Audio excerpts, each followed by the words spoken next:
Meghan Markle is being absolutely dragged right now, and honestly, it has been a long time coming. Critics, commentators, and even former supporters are finally saying what millions have been thinking for years. This woman had everything handed to her on a silver platter, and she systematically destroyed every single relationship that got her there. She bit the hand that fed her, and not just once. She did it over and over and over again until there were no hands left to bite. The backlash erupting right now is unlike anything we have seen before. People are compiling the receipts, connecting the dots, and laying out the undeniable pattern of ingratitude that has defined Meghan's journey from cable television actress to global pariah. And the verdict is absolutely brutal. One commenter put it perfectly when they said, "Imagine being so ungrateful that you complain after being brought into the wealthiest and most respected family in history." That statement alone should make everyone pause and really think about what we have witnessed over the past several years. This is a woman who won the relationship lottery, who married into a family that gave her instant global recognition, and who proceeded to burn every single bridge that got her there. The royal family welcomed her with open arms. Her father sacrificed everything to give her opportunities. Staff members tried desperately to help her succeed.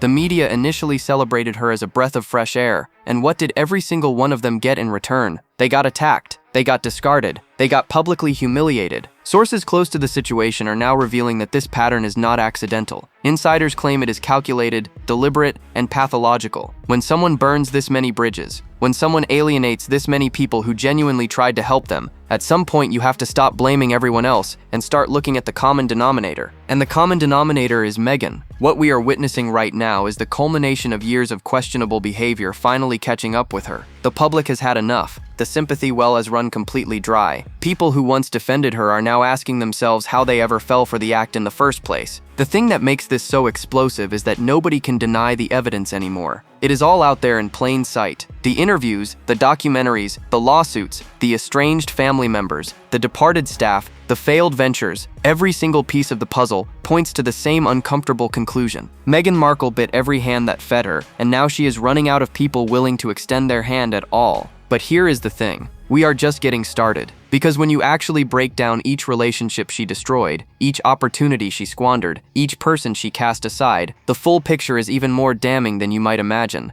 The royal family gave her everything, and what she did to them in return was nothing short of a betrayal that shook the monarchy to its core. Let us really talk about what the royal family actually gave Meghan Markle, because the sheer scale of it is absolutely staggering. This was a woman working as a supporting actress on a cable television show that most people outside North America had never even heard of. She was doing suitcase modeling on game shows and hustling for any exposure she could get. And then suddenly, practically overnight, she became one of the most famous women on the entire planet. The royal family handed her instant global recognition that most celebrities spend decades trying to achieve. They gave her a wedding that cost an estimated $40 million, complete with a guest list featuring some of the biggest names in entertainment and royalty from around the world. They gave her a tiara from the Queen's personal collection. They gave her not one but two stunning residences. They gave her a full staff dedicated to making her life easier. They gave her security that most heads of state would envy, but it went so much deeper than the material things. They gave her access to the most exclusive circles in existence. They gave her a platform to champion causes she claimed to care about. They gave her credibility, legitimacy, and a level of prestige that simply cannot be bought. One day she was Meghan Markle from Suits, and the next day she was Her Royal Highness, the Duchess of Sussex. Reports suggest the institution genuinely tried to help her adjust to royal life. There were teams of people dedicated to guiding her through protocols and traditions that had been established over centuries. Palace insiders claim she was offered assistance at every turn, from media training to wardrobe guidance to understanding the unique demands of public service at that level. And what makes this even more remarkable is how quickly the family moved to embrace her. The engagement announcement came faster than many expected. The wedding was a global spectacle designed to celebrate her arrival into the family. Prince Charles walked her down the aisle when her own father could not attend. The Queen herself reportedly went out of her way to make Meghan feel welcome, even inviting her to official engagements before the wedding had taken place. This was not a family that rejected her. This was not an institution that froze her out. By every credible account, they bent over backwards to integrate her, to support her, and to set her up for success within the royal framework. So what did Meghan do with this extraordinary opportunity? What did she do with this golden ticket that billions of people around the world could only dream of receiving?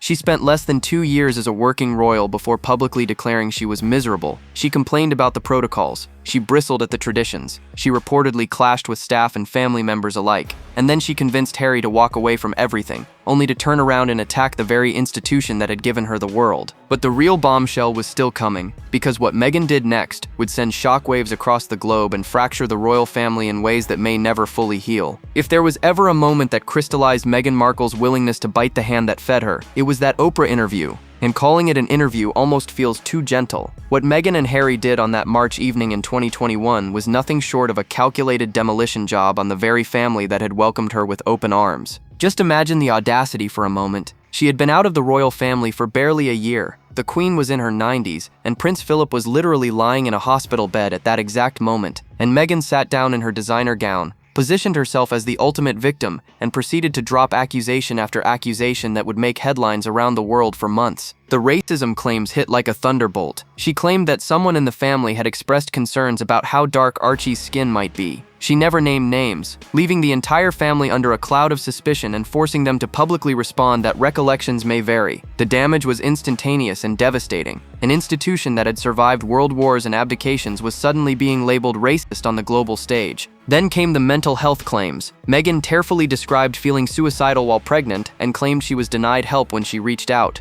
She painted a portrait of an uncaring institution that left her suffering in silence. Palace sources would later suggest this version of events was heavily disputed, but by then the narrative had already taken hold. She complained about not being protected by the family. She complained about losing her passport and her keys. She complained about the lack of support. Every single grievance was laid bare for an audience of millions, and every single one pointed the finger directly at the people who had given her everything. Royal insiders were reportedly blindsided by the ferocity of the attack. Sources claim the Queen was deeply hurt. William was said to be furious. The carefully maintained image of family unity was shattered in a single 2-hour broadcast. And here is what makes it even more egregious. Meghan was getting paid for this. Reports suggested the couple received millions for the interview. She was literally profiting from destroying her husband's family relationships. She monetized their pain. She turned their private struggles into content. The ripple effects continue to this day. Harry's relationship with William appears irreparably damaged. His relationship with his father remains strained despite Charles's cancer diagnosis. Family gatherings have become awkward choreographed events designed to keep the two camps separate. All because Meghan decided that the family who gave her a fairy tale wedding, global fame, and royal titles deserved to be publicly humiliated in front of the entire world. But the royal family was not the first to experience Meghan's particular brand of gratitude. Long before she ever met Prince Harry, there was another person who sacrificed everything for her success, only to be cast aside when he was no longer useful. Her own father was about to learn that painful lesson firsthand. Before there was a royal family to betray, there was Thomas Markle. And what Meghan has done to her own father might actually be the most heartbreaking example of her biting the hand that fed her. Because this was the man who gave her life, who sacrificed everything for her dreams, and who loved her unconditionally from the moment she was born. Thomas Markle worked grueling hours as a lighting director in Hollywood to provide for his daughter. He paid for her expensive private school education at Immaculate Heart, which reportedly cost tens of thousands of dollars. He supported her acting ambitions when she was just a teenager dreaming of stardom. He was there for every school play, every audition,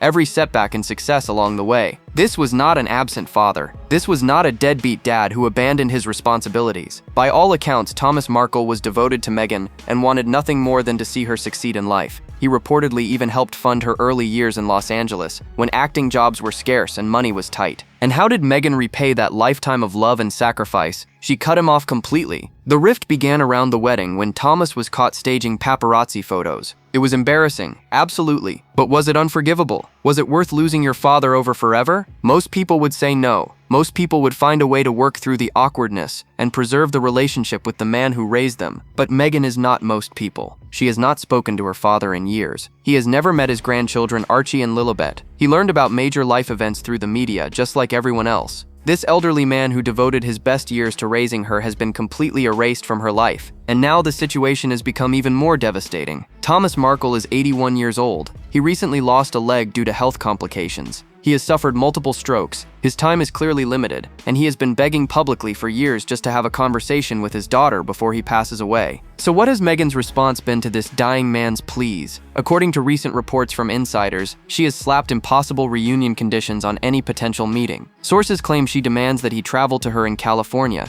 knowing full well that an 81-year-old man with one leg who has suffered multiple strokes cannot possibly make that journey. She reportedly also demands written guarantees that he will never speak publicly about any reconciliation. Insiders are calling these conditions deliberately engineered to fail. They suggest Meghan wants the appearance of being open to reconciliation without any actual intention of following through. That way she can claim she tried while ensuring the meeting never happens. This is her own flesh and blood. This is the man who changed her diapers, who walked her to school, who believed in her when nobody else did. But Thomas Markle was not the only person who tried to help Meghan succeed. Inside the palace walls, an entire staff discovered just how quickly her gratitude could turn to something else entirely. The revolving door of staff members who have fled from Meghan Markle's orbit tells a story that simply cannot be ignored. We are not talking about one disgruntled employee with an axe to grind. We are talking about a documented pattern of people who tried desperately to help her succeed, only to find themselves discarded, dismissed, or driven out entirely. It started almost immediately after she joined the royal family. Reports began surfacing of tension between Meghan and the staff at Kensington Palace. Personal assistants who had worked loyally for the royals for years suddenly handed in their resignations.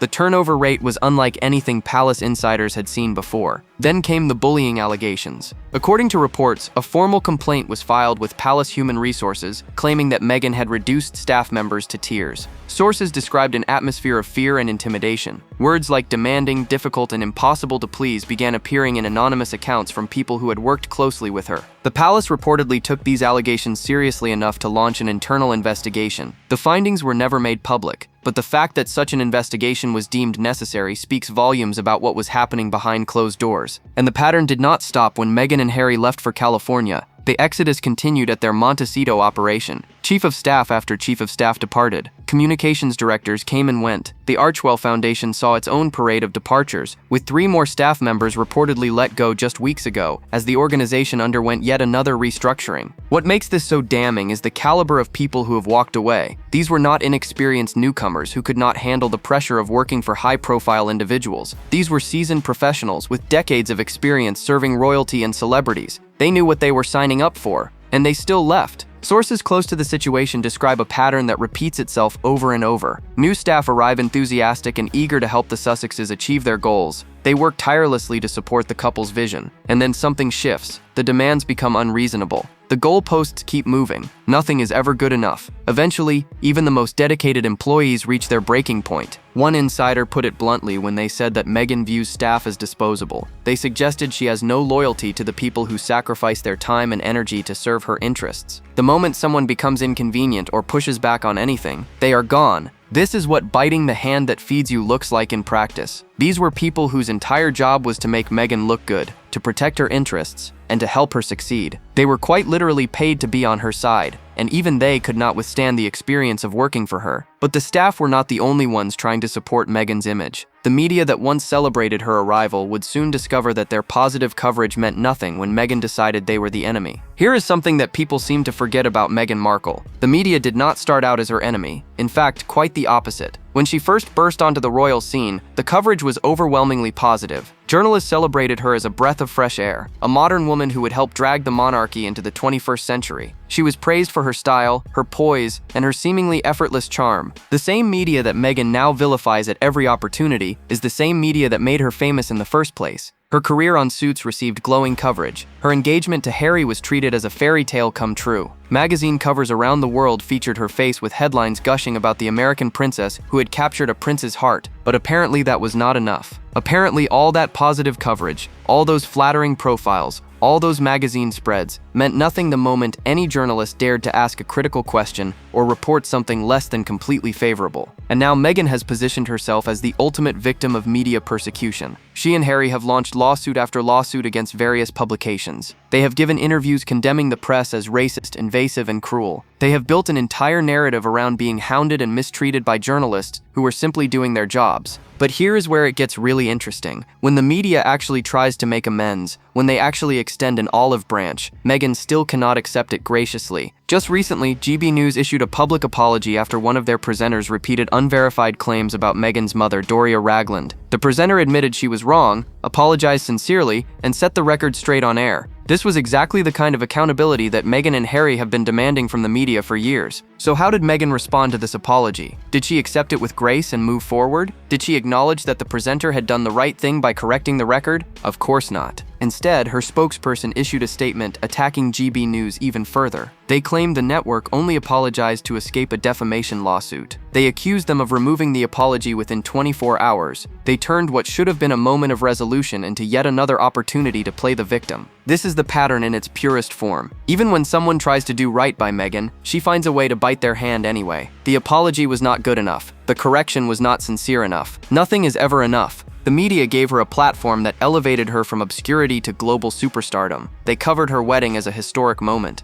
They put her on more covers than most actresses could dream of in a lifetime. And her response has been relentless hostility toward anyone holding a press credential. But the media is not the only institution Meghan has turned against. There is growing speculation that even the man who gave up everything for her might be waking up to an uncomfortable reality. This might be the most uncomfortable part of this entire story, but it needs to be said. There is growing speculation that Prince Harry himself might be the ultimate victim of Meghan's pattern of biting the hand that feeds her. And when you look at the evidence, it becomes increasingly difficult to dismiss this theory. Old interview clips have been resurfacing lately, and they paint a fascinating portrait of how Harry talked about Meghan in the early days. In one clip from 2017, right after they made their relationship official, Harry spoke about the future in strangely corporate terms. He talked about a pendulum swinging. He talked about the younger generation seeing the world in the correct sense. He talked about everyone needing to play their part. Does that sound like a man swept up in a passionate love story? Or does it sound like someone who has been recruited for a mission? Then there was the infamous BBC engagement interview. When asked about Meghan joining the royal family, Harry described her as a team player and part of the bigger team. He talked about her being good at the job. He used the word job multiple times when discussing his future wife. Commentators have pointed out that this language is bizarre for someone supposedly head over heels in love. Most men in that situation talk about their feelings, their connection, how happy they are. Harry talked about roles and responsibilities and carrying out engagements. One observer put it perfectly when they asked whether Harry sounds like a man in love or a man hiring a project manager. The question lingers uncomfortably because there is no easy answer. And look at what Harry has sacrificed since meeting Meghan. He gave up his family relationships. His bond with William appears shattered beyond repair. His relationship with his father is strained even as Charles battles cancer. He gave up his military titles that meant everything to him. He gave up his homeland, his friends, his entire support network. He moved to a country where he knows almost nobody except Meghan's connections. He is dependent on her social circle, her industry contacts, her way of navigating American celebrity culture. He has become isolated from everyone who knew him before. Sources close to the situation suggest Harry has changed dramatically since the marriage. Old friends reportedly no longer recognize the fun-loving prince they once knew. He appears stressed, tired, and according to some observers, increasingly controlled. The question being whispered in royal circles is whether Harry fully understood what he was signing up for. Did Meghan sell him a dream of freedom and happiness that has not materialized? Did she paint a picture of their future that looks nothing like their current reality of failed ventures and public ridicule? Some believe Harry will eventually wake up and realize what he has lost. Others think he is too deep in to ever admit the truth. Either way, he gave Meghan everything, and the returns on that investment appear to be diminishing rapidly. Speaking of diminishing returns, nothing illustrates the Sussex trajectory quite like what has happened to their charitable foundation. If you want to understand just how badly Meghan Markle bites the hand that feeds her, look no further than what has happened to the Archewell Foundation. This was supposed to be their crowning achievement, the charitable organization that would prove to the world they were serious about making a difference. Instead, it has become yet another cautionary tale of squandered opportunities and questionable decisions. The 2024 tax filings tell a story that is absolutely damning. The foundation recorded total expenses of over $5 million, while only bringing in donations of around $2 million. Let that sink in for a moment. They spent more than double what they raised. They operated at a deficit of over $2.5 million in a single year. Where exactly did all that money go? That is the question everyone is asking. The foundation gave out grants totaling just over $1 million. So if the grants were only a fraction of the expenses, what was the rest spent on? Salaries reportedly approached $1 million. Other expenses mysteriously ballooned to nearly $3 million, up from just $1 million the previous year. And how much time did Meghan and Harry actually dedicate to this charitable endeavor they claim to care so much about? According to the filings, they each contributed approximately 1 hour per week. 1 hour for an organization bearing their name that is supposed to represent their life's mission. But it gets worse. Just weeks ago, news broke that 3 more staff members were let go as the foundation underwent what they called restructuring. Reports indicated these employees were informed of their fate right before Christmas. Merry Christmas, you no longer have a job because the charity you dedicated yourself to is falling apart. And here is the really suspicious part. Almost simultaneously with these dismal financial revelations, the Sussexes announced they were shutting down Archewell Foundation entirely and rebranding as Archewell Philanthropies, a completely new entity with a new trademark filing and a new website. Insiders are raising serious questions about why this sudden change was necessary. If the foundation was operating properly, why not simply continue under the existing structure? Why create an entirely new organization at the exact moment your financial troubles become public knowledge? The timing has raised eyebrows among charity watchdogs and royal observers alike. This is what happens when Meghan Markle gets her hands on something. Donors who believed in the Sussex mission and contributed their hard-earned money have watched those funds disappear into a black hole of expenses that nobody can fully explain. Staff members who dedicated themselves to the cause have been discarded. The charitable work itself has taken a backseat to whatever is really going on behind the scenes. The people who funded Archewell, who believed in its stated mission, who gave their money expecting it would help others, they too have had their hands bitten. Their generosity was taken and apparently squandered on expenses that dwarf the actual charitable output. But why does this pattern keep repeating? Why does Meghan seem constitutionally incapable of gratitude? Some observers believe the answer lies in psychology itself. There comes a point when observing someone's behavior where you have to stop asking what they did and start asking why they do it. And with Meghan Markle, that question has led countless commentators down a fascinating psychological rabbit hole. Because the pattern we have been documenting throughout this entire story is not random, it is textbook. Mental health experts and behavioral analysts who have observed Meghan from afar have noted characteristics that align with what psychologists call narcissistic personality traits. Now, to be clear, nobody can diagnose someone they have never personally evaluated, but the observable patterns speak for themselves and they paint a very specific portrait. One of the hallmark traits of individuals high in narcissism is an inability to feel genuine gratitude. For most people, when someone does something kind for them, they feel thankful and want to reciprocate that kindness. But for those with narcissistic tendencies, kindness is not received as a gift. It is received as something they were owed all along. This explains so much about Meghan's trajectory. The royal family did not give her extraordinary opportunities in her mind. They simply provided what she deserved. Her father did not sacrifice for her future. He merely fulfilled his obligation. Staff members were not helping her succeed.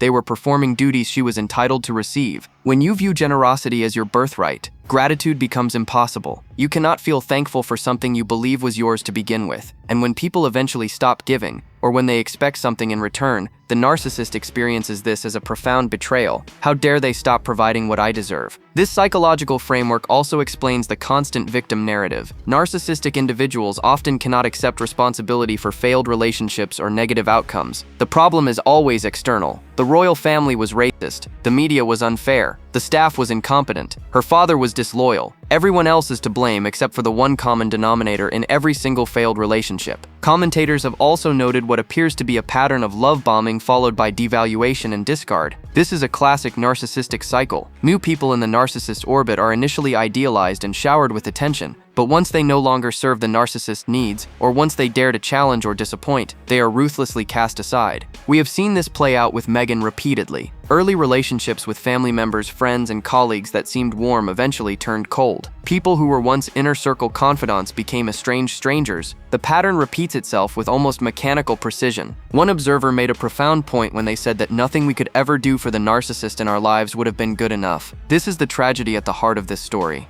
People genuinely tried to help Meghan. They gave their time, their resources, their loyalty, and their love, and none of it was enough because it never could be enough. So where does this leave Meghan Markle now? The backlash is erupting, the bridges are burned, and the future looks increasingly uncertain. The tide has officially turned, and there is no going back. What we are witnessing right now is the inevitable consequence of biting every hand that ever fed you. The backlash against Meghan Markle has reached a crescendo that would have been unimaginable just a few years ago when she was still being celebrated as a royal breath of fresh air. Social media is absolutely flooded with people calling out her pattern of ingratitude. Former supporters who once defended her against all criticism have publicly changed their positions. The comment sections under any Sussex-related content are overwhelmingly negative. The benefit of the doubt she once enjoyed has completely evaporated, and the professional consequences are mounting. Her Netflix cooking show failed to crack the top 10 in either the United States or the United Kingdom. The Christmas special performed even worse. Industry insiders are openly questioning why Netflix renewed their deal with the Sussexes at all,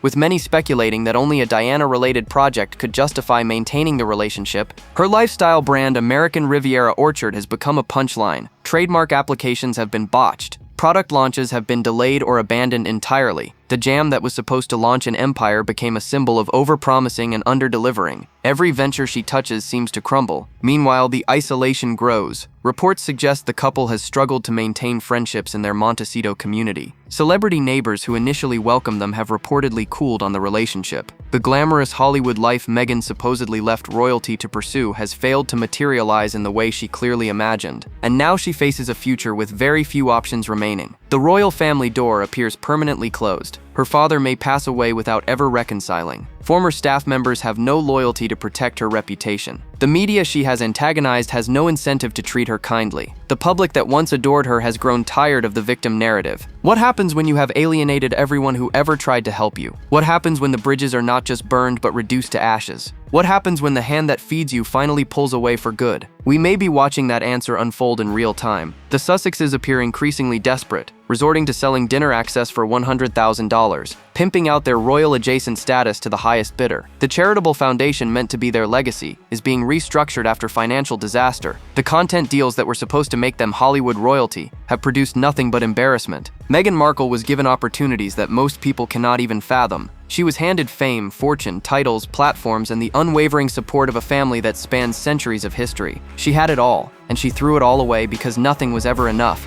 and no one was ever good enough. The backlash erupting right now is not cruelty, it is accountability, and it has been a long time coming. Drop your thoughts below. Like, subscribe, and stay tuned because the next video is waiting, and you won't believe what is coming next.